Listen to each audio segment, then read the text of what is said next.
DeSoto and the DeSoto Plymouth dealers from coast to coast present Groucho Marx in You Bet Your Life. And now, here he is, the one, the only...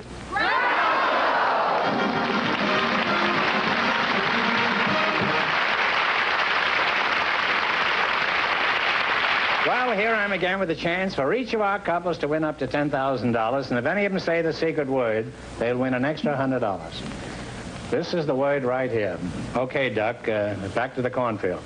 Groucho, before we get started here tonight, I'd like to remind you that last week when John Charles Thomas was on the show, he made some fairly strong remarks about rock and roll music, and the lady got up out of the audience and came up here on the stage, and you invited them back on the show. Well, they're going to be here tonight. I'm just telling you that before we get started. And the secret word is... It's still grass. Grass. Yeah. Still grass. That's the best kind, huh? Groucho, we have something unusual for you right now. We have two special guests. The first is Mr. Val Christensen, who will tell you about himself a little later on. His partner is Miss Kathy Gabriel. And I thought it might be interesting for you and our audience if I invited her to appear here in her working clothes. Mr. Christensen and Miss Gabriel, would you come in, please? Meet Groucho Marx.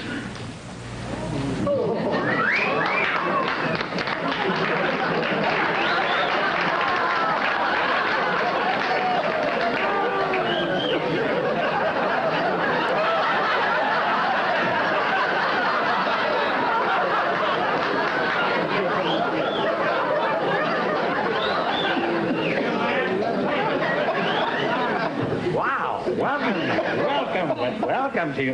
Beat it, George, will you? I honestly am just trying to fix the microphone. You too, everybody out! And it broke my sacroiliac. But it was worth it. Welcome to You Bet Your Life. Say the secret word and divide an extra $100. It's a common word, something you find around the house. And these are your working clothes? Yes, this is the bathing suit I wore in the Miss Universe contest. Oh. I'm Miss Ohio. You're Miss Ohio, yes. Huh?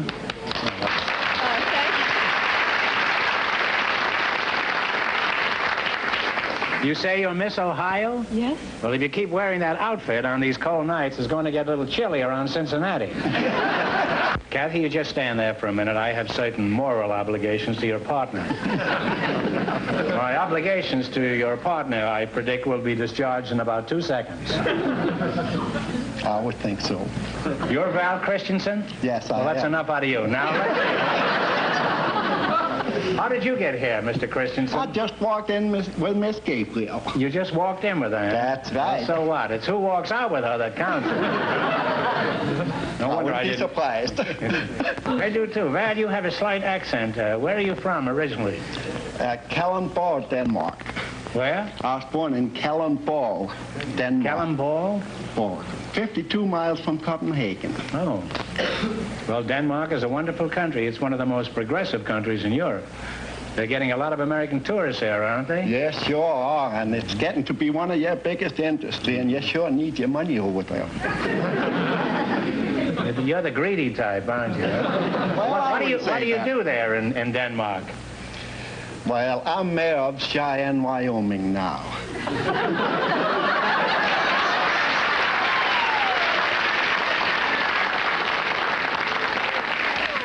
How long have you been mayor, Your Honor? For 4 years. 4 years, huh? Are you ready for another term? No, I'll tell you, I'm not a politician. I'm a milkman. You're a milkman? Yes. And you're the mayor of Cheyenne? That's right. Well, politics and the milk business are very much alike. That's what a friend told me once. That's true. And the amount of pull you have. You bet. Did you ever hear of a cow that just gives buttermilk? We used to have them, but we don't anymore. Yes, but we have one. You know, what else can a cow give buttermilk? That doesn't send her back to Denmark, nothing will. She may go with him, too. She probably will. Yeah. Well, since you're the mayor of Cheyenne, I guess we owe you 10 seconds to brag about your town. Go ahead. Tell us what's so hot about Cheyenne. I'll tell you, we have your finest grass in Cheyenne. Our parks are beautiful. Wait a minute.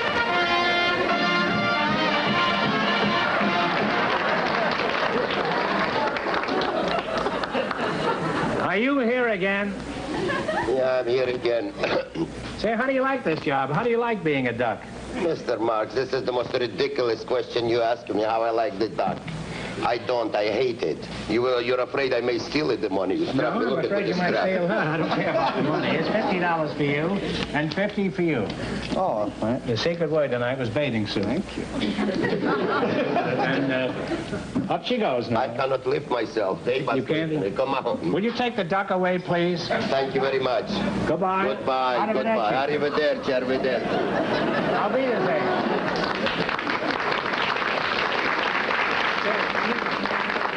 It seemed to me like you took up a lot of that 15 seconds I was going to have to sell you on Cheyenne. Oh, yes. Well, tell us about Cheyenne. I'll tell you, it's the finest city in the United States. In what way? Oh, in every way. Beautiful parks, fine people living there. Yeah.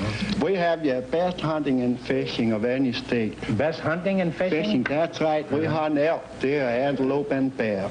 You hunt bear, you say? You hear that, Kathy? You can hunt bear in Cheyenne. And Kathy, you haven't got far to go. Now, how does it feel to be standing next to a mayor, Kathy? I guess you haven't been around many politicians, have you? Oh, yes, I've been around a few. I worked with the governor and a couple mayors and a senator. You did, huh? Yes. Well, how did that happen? Oh, they asked me to appear at political conventions and parades and so forth. Mm-hmm. Did you wear this outfit? Oh, no. No cheesecake in it. No cheesecake. Mm-hmm. Well, that lets you out with your dairy over there. It certainly does. Well, that cheesecake, do you, what you're wearing there? Oh, no. This isn't cheesecake. I wouldn't call it pig's knuckles either.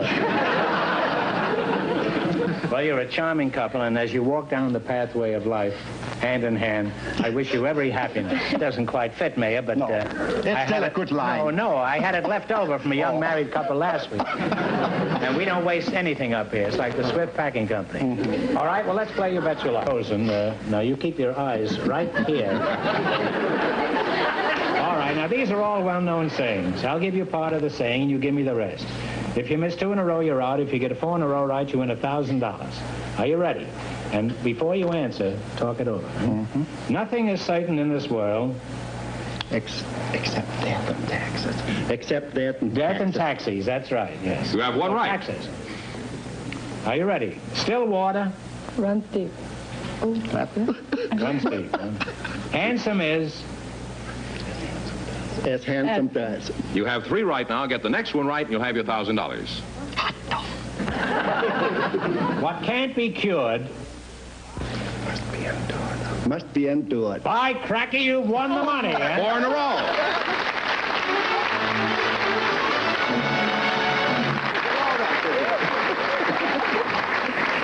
Now then, you won $1,000. You can keep it and quit, or else you can come back later and try to double your money. You might even get a crack at $10,000. May we So you go over and sit down and think about it, eh? And thanks for being on the show. And remember, you're the mayor of Cheyenne and a married man, and behave yourself over there. reasonably well. Okay, reasonably well. Yes. And you? Goodbye, sir.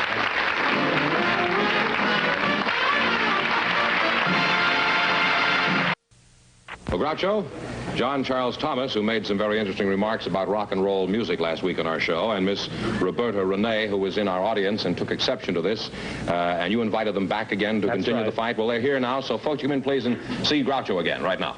Welcome to You Bet Your Life. We have a different secret word.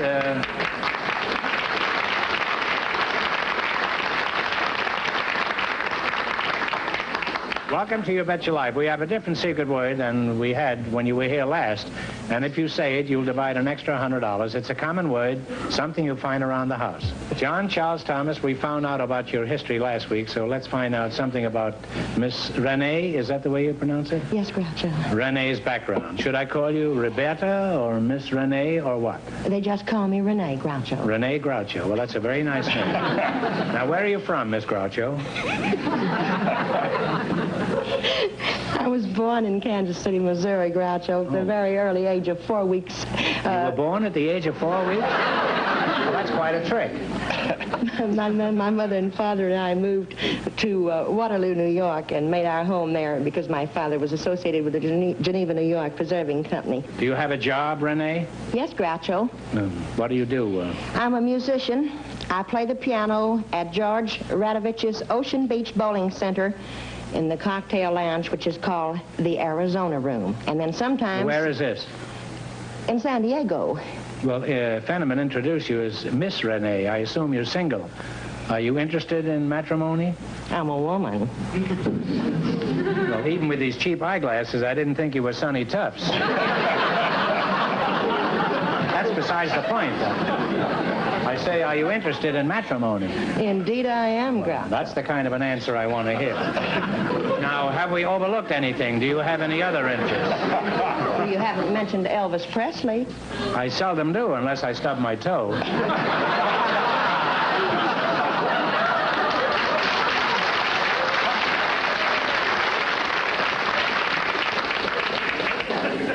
What is your connection with Mr. Presley? Groucho, I'm the president of the San Diego Elvis Presley Fan Club and the honorary president over 100 Southern California chapters of Elvis Presley fan clubs. Well, that's quite impressive. Aren't you impressed by that, Mr. Thomas? Very much. Well, I'd love to join the Elvis Presley fan club, Renee, but I'm too busy with my other groups. Oh, you see, I happen to be sergeant-at-arms of the Rudy Valley Raccoon and Adenoid Club. I was going to give you a membership card. Now, Renee, how many Presley fan clubs and members are there? Do you happen to know? Yes, Groucho, approximately 5,500 active ones in the United States, Canada, Japan, and What China. do you mean active? You mean they're all wiggling simultaneously? Oh, we wiggle. Does he have any fans in foreign countries? Oh, yes, he does. We have clubs that are springing up all over in Japan and China. In the Orient? Oh, yes, sure. You say rock and roll has spread to Japan and Very China? definitely, certainly. Well, that'll teach him to send us the Asiatic flu.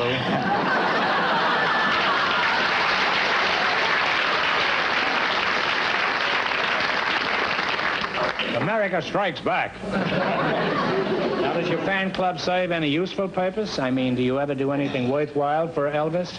Yes, Groucho, we have several charities in his name. And, we have, San Diego Fan Club has given Elvis 2 awards. We gave him one in September of '56, a plaque. And then we gave him a gold loving cup last January on his birthday for his first film, Love Me Tender. Do you have any souvenirs of Elvis, Renee?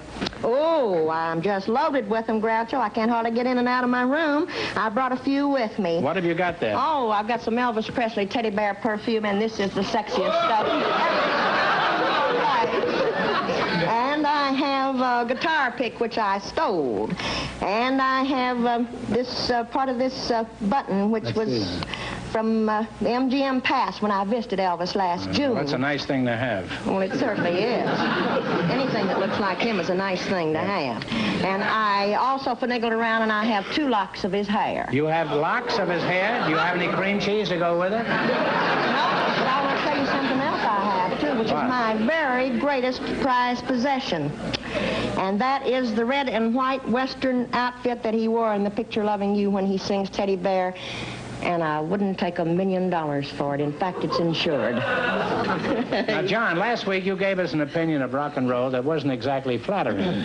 Do you still feel the same way about it? I've been thinking it over, Groucho. I like it even less.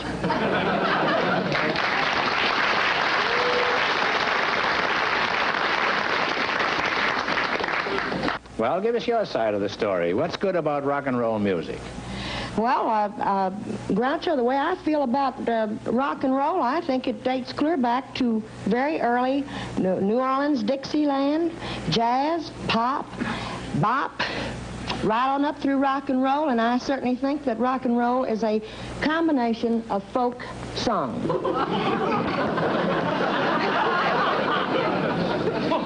There'll be a 3-minute wait here while Mr. Thomas registers disgust. Now, Renee, have you changed your mind about the relative merits of... Stop wiggling there, will you? Well, the Wigglers Club, I got to wiggle. Have you changed your mind about the relative merits of music? No, I certainly haven't, Groucho, but I would like to say that I do feel that Mr. Thomas has a very beautiful voice, and he sings everything well.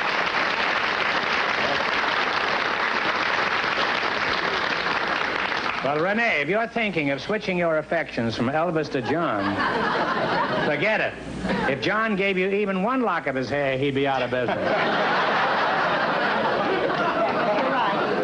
We haven't settled anything by this erudite discussion, but I'm sure rock and roll is here to stay. I only wish that I wasn't. Don, last week, you were generous enough to give a serviceman in the audience a chance to make some money in the quiz. Do you want to repeat it this week? I think I'd like to, and I hope he wins a lot of money. Well, I hope he does, too. Is there a serviceman? Before I go, may I just say how very delightful it's been to hear your views on rock and roll. Thank you, Mr. Thomas. I can't tell you, really, I can't tell you how very grand it's been to be here with you. John, we're honored very much for the opportunity of this association. We're honored to have you here. And I wish you would just do me a favor. What's that? Buy one of the records? No. I'll send you one, but I'll pay for it. Okay. I would like to come up to Apple Valley. I certainly will. I won't put out the red carpet, but I'll give you a beautiful green sword to hit balls on, and I'd love to play with you. Fine, I'll bring the clubs and come up. Fine. It's been a great pleasure. Good night and good luck.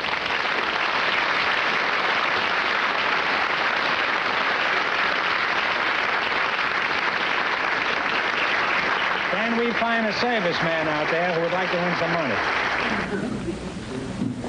How do you do? What is your name? Bob Pippin. This is Renee Presley. It's a pleasure. Bob Pippin, huh? And where are you from? Kankakee, Illinois. Kankakee. Now, you have chosen nicknames of famous people, past and present. If you miss 2 in a row, you're out. If you get 4 in a row right, you win $1,000. Now, remember, we want you one answer between you. You're partners here. Who was known as the Little Corporal? Napoleon. Napoleon Bonaparte is right, yes. You have one right already. All right. Now, what Civil War general was known as Stonewall? Jackson. Jackson is right. Joe Jackson used to play with the White Sox. We have 2 right now. Get the next 2 right, and you'll have $1,000. Who is known as the Lone Eagle? Talk it over. Charles Lindbergh. Elvis Lindbergh is right. 1 more right, and the $1,000 is yours. Now, what Russian was known as the Mad Monk? Mad Monk. Stalin. Who? Joseph. No, it was Rasputin. Yes. 1 wrong now. 1 wrong. Who is known as the Swedish Nightingale? That was a big wrestler at one time. Who is known as the Swedish Nightingale? Me.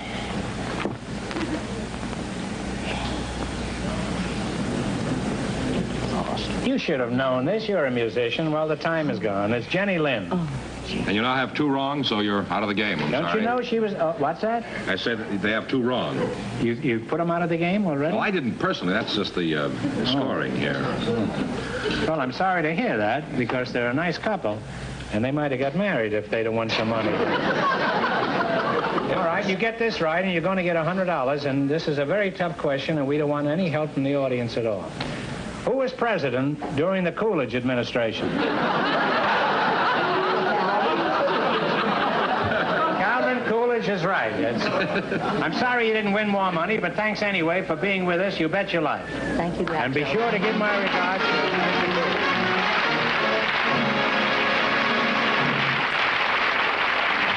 And now, in just a moment, we'll find out if our first couple will try for the big money. All right, George, we're ready to see who wants to get a crack at all this money.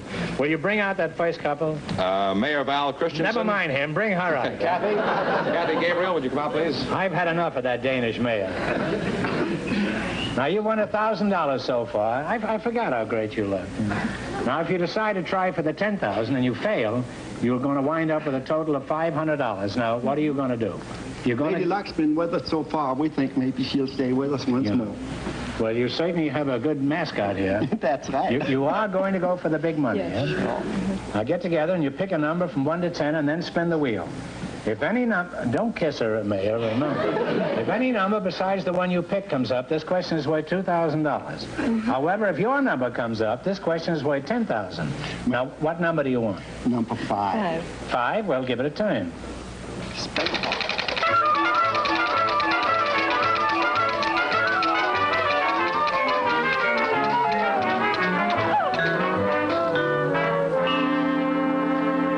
Number was 5 and it landed on 9, so this question is worth $2,000.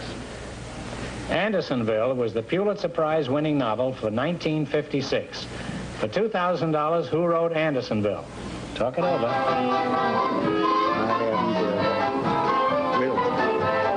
Wait till the music stops.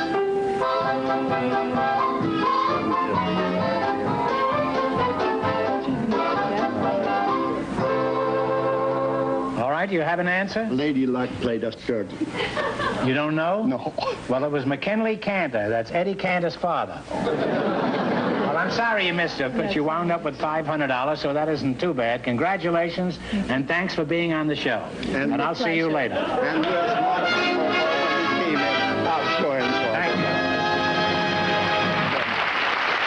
Be sure to tune in next week, same time, same station, for Groucho Marx in You Bet Your Life.